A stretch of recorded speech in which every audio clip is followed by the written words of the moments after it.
Food poisoning survivors threaten suicide in Madrid art gallery protesters demand meeting with Spanish PM and funds for medical expenses of historic food poisoning scandal. Survivors. People who survived a mass food poisoning that took place in 1981 have occupied Madrid's Del Prado art gallery, threatening to attempt suicide if their demands for aid and attention are not met. A photo showed 6 people, one in a wheelchair holding a banner in front of Las Meninas, the Maids of Honor, a painting by Spanish painter Diego Velázquez, inside the gallery on Tuesday. Others gathered outside. No more humiliation and abandonment, said a statement posted to the Twitter account of an association for victims of the adulterated rapeseed oil that harmed thousands of people across Spain in 1981. 6 hours after the start of our presence here, we will start ingesting pills, warned the We Are Still Alive Association, without giving a precise time.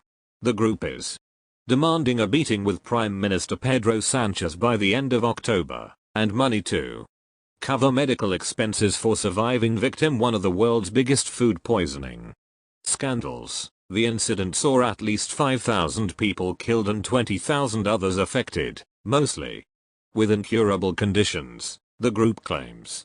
We are sick. There was no immediate comment from the Spanish government or the Prado.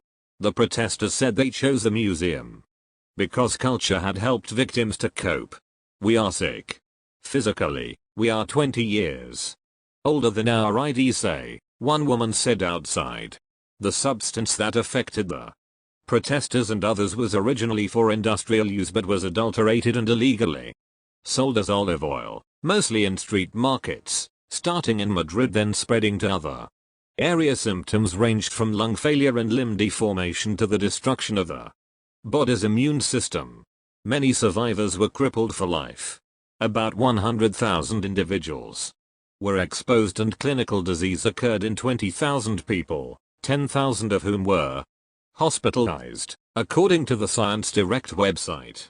More than 300 victims died, Science Direct claims.